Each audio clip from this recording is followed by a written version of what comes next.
If you want to publish a book, but you feel stuck, out of time, and you don't know what to do next, then it's time to finish the damn book.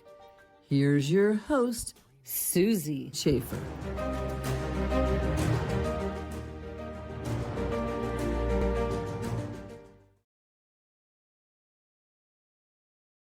Welcome to another episode of Finish the Damn Book. I'm your host, Susie Schaefer. My guest today is Bill Haase. With over 38 years of experience in the financial world, Bill has a background of 20 years in the trading pits of Chicago, Wall Street, processing and underwriting of loans with major banks, and several years of financial advising to people like you. While he was never a trader, Bill exercised occasional trades and was involved in the transaction of stocks, stock options, bonds, S&P futures, foreign currencies, risk arbitrage, and interest rates futures that included euro dollars, euro yen, and Libor. In 2004, Bill was the first person in the US to execute side-by-side pit and computer trading at the same time. No amusement park will ever develop a ride like Bill had on that day. He also had a 4-year running radio show titled Innovative Strategies, where Bill and his guests discussed financial literacy and how to build a business from concept to success. Logging nearly 1,000 interviews, including a couple hundred live on the show, Bill is launching his public speaking and a podcast with special guests to discuss how they live their lives with intention and what parts they live by default. Bill recently published his book, Our Mindset on Money. It's easy to control, so why don't we? Welcome, Bill. Hey, thank you for having me. So Let's talk a little bit about your publishing journey. What made you decide to publish your book, and who is your target audience? It's funny you asked that. As you know, in previous conversations, that this book was the culmination of a calling. Not really the culmination, but it's the beginning of fulfilling a calling. And I spent 2 years trying a different way of fulfilling a calling and a lot of money, and it didn't work out. And I just looked up to the Lord and said, what do you want me to do about this? And it struck me over the head again and said, write a book. And so I did. I sat down and wrote a book, and with your good help, we went from the day I started writing it, exactly 1 year later, it was published. Very exciting. Very exciting. So did anything change during your author journey? And if so, how did that make you feel? What was happening in your head and in your heart? I get asked a lot, and I wanted to finish by saying target audience too. We try to pinpoint things, right? We try to put things in boxes and everything. And this book isn't for specific people. It certainly geared more towards underprivileged folks. But look, 90+% of people don't understand money.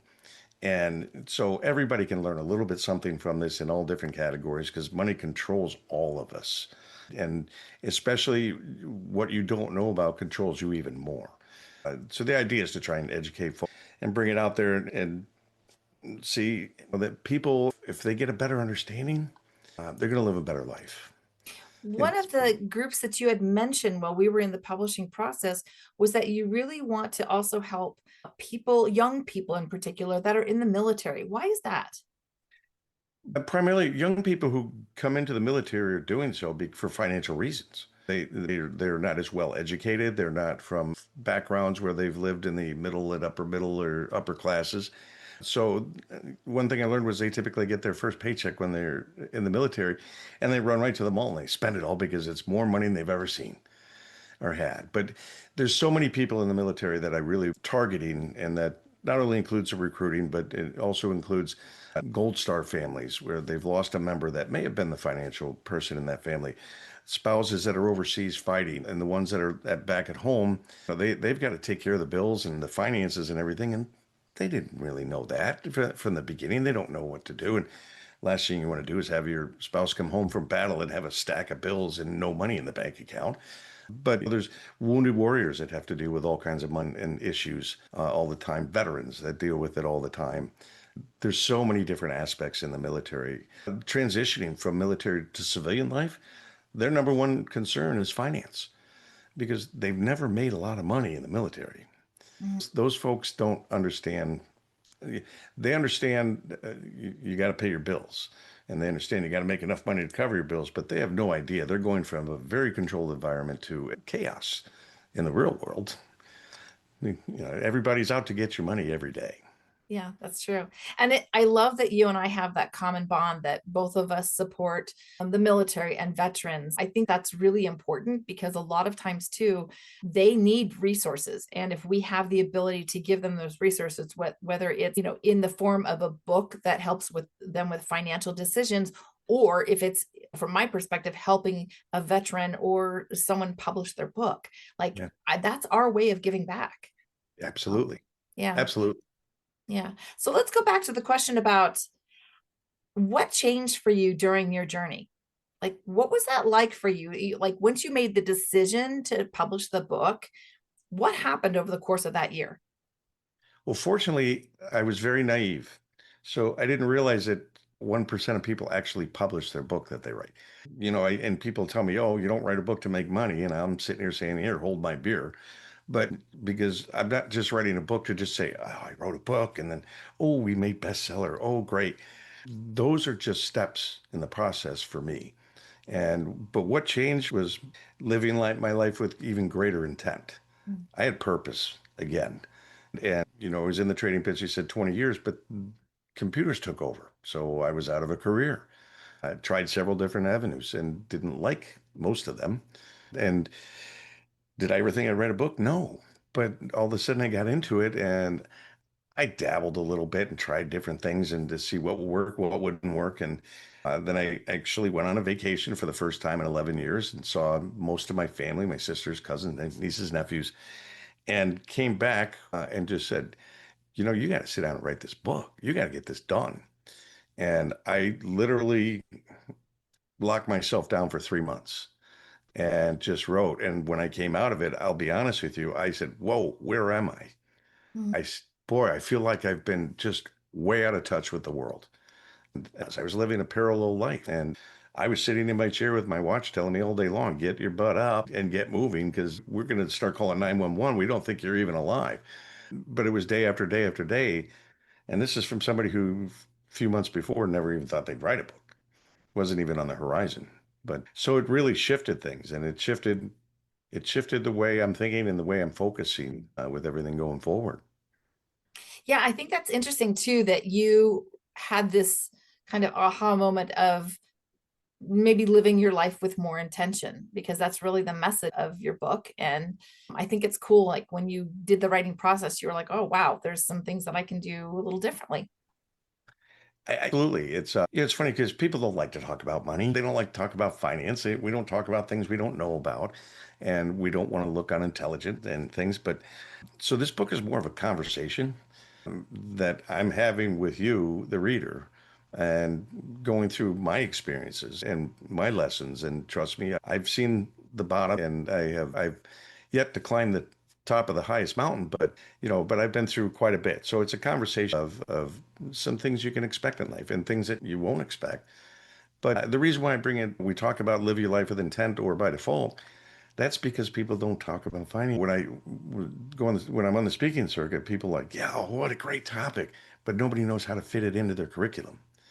So I said, whoa, let's change it. Let's say, do you live your life with intent or by default? Because I know 90+% of us live financially by default. It's a backdoor way into having that conversation. Yeah. Yeah. And what you just said a moment ago, too, about we have a certain amount of expertise, those of us that work in different industries and fields. And so I had that conversation over the weekend that really, if when we're gone, our stories are gone too. So it's important that we use these platforms to develop podcasts and books and things like that to share that, because future generations don't know what we're going through now in the world, and how the expertise that we have from the culmination of 30, 40 or more years in corporate America in a different setting, right? So I think it's really important that we share that information. It is important. We tend to live cookie cutter lives, and because we don't know any better. It's expected for us to, okay, once you get out of high school, what do you do? Oh, well, you go to college. Well, what do you study? Well, probably somewhere along the lines of whatever one of your parents were doing, and occasionally maybe on something you just really get excited about. But a lot of kids go to school with no idea what they want to do. And to me, that's a waste of time and money. But to others, they feel it's important. And those are some of the tricks we fall into financially that can cost us. It costs us a lot of time and a lot of money. And that's all part of the book is, hey, you got to think things through a little bit better. You're talking about legacy too. And it's like, I've been asked that what my legacy I want it to be. And I said, well, I can't buy a building at a university. Just don't have money. Can't build a wing in a hospital. Don't have that kind of money. I said, it's really more what other people will see that they've gotten out of from me in life.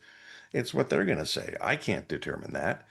I said, but I will tell you this. The one legacy I want to leave is I want to make sure that the certain person upstairs can say, hey, you served your calling well. Mm, That's most important. that's nice. I like that. What result have you seen? Since you published your book, what kind of feedback are you getting? What kind of results? What has this led to? Because it's opened some new doors for you, I'm sure. It's opened incredible doors. I have yet to have anybody come to me and say they didn't like it. Mm. And I wish I had because it's scary when everybody who's read it, they have their different opinions, of course, and who they think the book is for and who would best serve and such. But everyone's gotten something out of it. I've been very fortunate and blessed to know many people that are willing to support and help me in many different ways to spread the book. And look, I reached out to the Chicago Tribune financial writers, columnists, and Terry Savage is one of the big ones, and she's well known. She was on 60 Minutes last weekend. And I reached out to her and said, hey, would you be interested in reviewing this kind of a book and whatnot? And she replied, Bill, I know you. I remember from your trading pit days when you first started back in the 80s. She goes, I was there. We met. And she's like, of course I'll read your book. And then I want to have you down. She's on WGN, Channel 9 here in Chicago, and she does reviews of things. So we're going to talk about that. Things like that just come out of the blue, that doors just open up. And there's several stories like that. I'm Yeah. very lucky, very fortunate. I definitely feel like you are a manifesting magnet. Like you, especially now that you put your book out there and you really kind of stepped into the spotlight. I think it's amazing to see someone's success and having those connections just come forward for you. It's very cool. So, Fun. what was it? It's fun, but you have to work at it. Yeah. You Oh, yeah. don't just sit down and things come to you. That doesn't happen. No, You got to make things happen. in fact, you are a great example of setting an intention, writing the book and saying, look, I'm making this intention. I'm going to help other people. And what happens is that you're in a different vibration, different energy. And so people just start coming to you, right? So it's Very really, true. it's kind of manifesting 101, and you're great at that. So let's talk a little bit more about that, because let's talk about the kind of spiritual aspect of you publishing this book. What were some of the things that came up for you during the process? Well, calling is an interesting thing because it's not the good Lord coming down and saying, hey, I've got this great idea for you. No, he comes down and he says, hey, I need you to serve me. Mm. And this is what you're going to do and how you're going to do it. He might not tell you exactly how you're going to do it, because after 2 years, I looked up and said, Lord, if you've been giving me signs, you've probably been putting them right in front of me. And I'm a guy. I don't see anything right in front of me. So that's not going to work. But it's interesting to fulfilling a calling is you don't have a choice. It's just something that you're driven to do for whatever reason. That's very challenging to explain. But it's amazing how things grow. My daughter calls me up and says, Dad, are you celebrating publishing a book? And I said, no, not really. You're kidding me. And then we got bestseller, and she said, Dad, are you celebrating bestseller? I go, not really. And she's like, what are you doing? I said, those are just steps Mm. towards the calling, towards reaching out to people and serving and helping others grow and live better lives. I said, when I get to that point and I start seeing the returns from that, I'll celebrate. Yeah. It's a little like ministry, isn't it? It is. Yeah. It Very is. I interesting. honestly, I thought it was gonna look at being a deacon, but I just wasn't called for that. Mhm. So w- you obviously know how to manifest and use your intuition.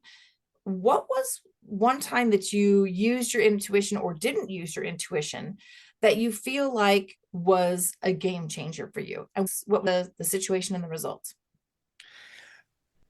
Love that question. I in writing a financial book, you've got a challenge already.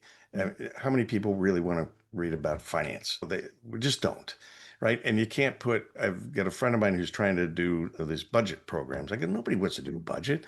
Nobody's going to follow that. Okay, it's Right. boring. How can I write a book or put something out there that will catch the attention of people? That is different from any other aspect. I'm not telling you what to do with your money in my book. I'm just telling you, hey, you have a relationship with it, and you need to understand what that relationship is so that you can take control. And all, like I said, then it's just a conversation. Just be you, just be honest. Just all you can do is, like I said, I have that conversation as honest conversation. If it doesn't catch, it doesn't catch. Right. That I can't control. But I you're think right. Once you especially, put it out there, you're opening yourself up to all kinds of criticisms and challenges. And that's the scary part.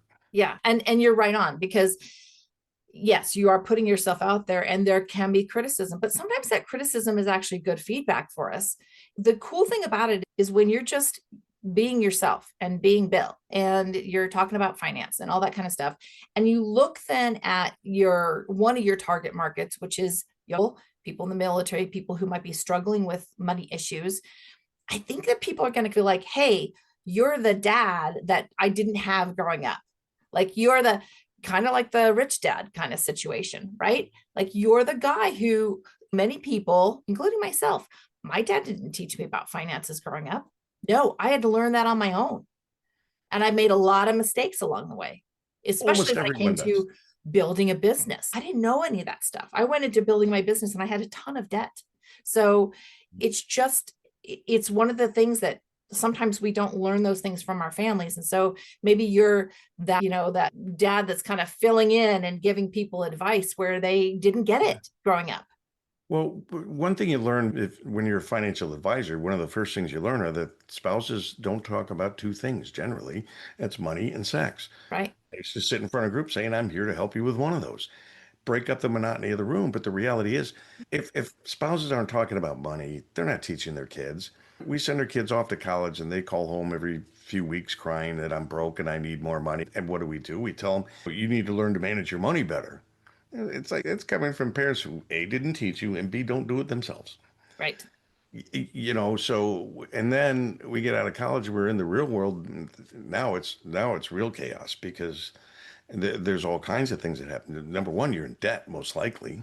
Right. You're already in a challenging situation, and you've got years to pay that debt back. So it just perpetuates on, and it goes from generation to generation. Yeah. Moms and dads. Well, we struggled. We ate ramen noodles so you could go to the best schools and the best colleges and live a much better life. And then what kind of life does that child live? The exact same one. Exactly. Yeah. It's actually not that different than the children of drug and alcohol addicts, Yeah. because really it's this that generational trauma and that perpetuation of the same behaviors over and over again. Yeah, it is. Yeah. It is. And it's a near impossible cycle to break. Yeah. Exactly. I'm glad you're here to help break the cycle. Yes. Hopefully, and at least in this aspect, I think understanding money and how it controls you is the solution to many problems people Yeah. have, whether they're health, their mental, physical, just social. Yeah, it's proven. It's been proven. You go into a company, you teach the employees financial literacy and understanding money. They wind up happier, healthier, more productive, and they stay longer. Mm-hmm. Hmm. Yeah. Yeah. Huh. A more intentional life, you might say. A more intentional life, and it's not through a pill or a Right. drug or a shot Mhm. or something else. Yeah. It's within yourself. Yeah. I agree. Is there anything else you want to share before we get to the little fun thing that I like to do at the end of the episode? Anything I'd like to share? Well, no, I just hope that this reaches a lot of people because of what I believe it can do, what good it can do. You've heard me say, if I sell 1,000 books to help one person, okay. If I sell one book to help 1,000 people, now I'm doing something. Exactly. Yes. Yeah. I love That's that. I love that. Okay. As I read cards and I'm very much into the woo woo, My woo-woo is a blend of faith and spirituality. So I don't believe that the two are separate. I think they're all combined. Would you like me to pull 3 cards for the audience? Okay, do that. You can ask the question. I'm going to have to put my glasses on here, but you can ask the question, what do you think would be the message that God, universe, source wants to share with our readers or our listeners today? What would the message be? Yeah. So just ask a random question. What do they need to know? Slow down. Slow down. We live life so fast. And it's just getting faster and faster and faster. And we don't know the consequences of everything and our actions and such. We really need to just take time to get to know people. Yeah, that's a big one. That's a big one. That's a lot what this book is about. It's like we spend money to look a certain way that we want to look. The clothes we wear, the jewelry, the car we drive, the home we live in, the place we live, all these things we spend money on because why? Because we don't take the time to get to know people. So we want to at least look like we're smart. We want to look like we're wealthy. We want to look more than what we really are. Yeah. And the value isn't there. The value's inside. I love that message. Let's see what the cards have to say. Let's see if there's anything in here that mirrors that message. That's a great one. Okay, the first one is a 44 card. So whenever you have a double number like that, it's considered like a master number. So 4 is the number of balance, stability, right? Security. This is exactly what your book is about. This is how to create balance. This is saying become a master of your stability, your finances. It's the thinker card. And so the thinker card is also saying, don't overthink it. Just put the plan in place and do it. Like you have all the resources, you have everything you need to know, right? And if you don't, go get Bill's book because that's going to help you. The next, right? The next one's a 36 card. So 3 + 6 is a 9. That is the ending of a cycle. That means that you're really just wrapping something up and you're closing it out. It's saying come to the edge. This is a faith card. This is saying come to the edge, right? Dance, you know that when you get to the edge, God's going to catch you, right? Just have faith. Just do the thing that you got to do. Let's see what else. One more card. It's a 3 card. 3 is the number of the teacher. It's a 30 card, but 3 + 0 is a 3. So 3 is the number of the teacher. And it's saying TikTok. Time's a wasting, people. So get your hands on this book. Start working on the financial stability of your life. When you actually do this action, and your life will take off, kind of like the hot air balloon at the end of Wizard of Oz, right? Dorothy's going back home, right? But she's safe, she's secure, but time's a wasting. Do yourself a favor. And if you literally don't know what your next step is to create yourself a financial ability in your life, then, have a leap of faith here. Get Bill's book, do homework. Absolutely. Time's a wasted. Yeah, I agree. I promise. If you read the book and you can practice for yourself, your relationship, you're going to enjoy so much more that life has to offer. Yeah. You'll see things you didn't see before. You'll feel things you didn't feel before. You'll be able to enjoy going out to dinner with your friends because now you can afford it. Exactly. Instead of worrying about the bill and worrying about, how much, and I'm going to get the salad and a glass of water and everybody has steak and lobster and let's split the bill 5 ways. And you're like, that crushes me. You didn't have any fun. You didn't enjoy anything. Look, you take control and you can learn to enjoy even the simple things in life. Yeah. I promise. That's great advice. Thanks so much for being here, Bill. Thank you for having me. Always love seeing you. And we'll see you next time on Finish the Damn Book. Awesome.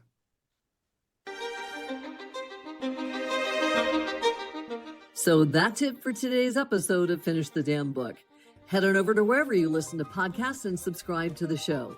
One lucky listener every single week that posts a review on Apple Podcasts or iTunes will win a chance in the grand prize drawing to win a $25,000 value private VIP day with Susan herself. Head on over to finishthedamnbookpodcast.com and pick up a free copy of Susan's gift. and join us on the next episode.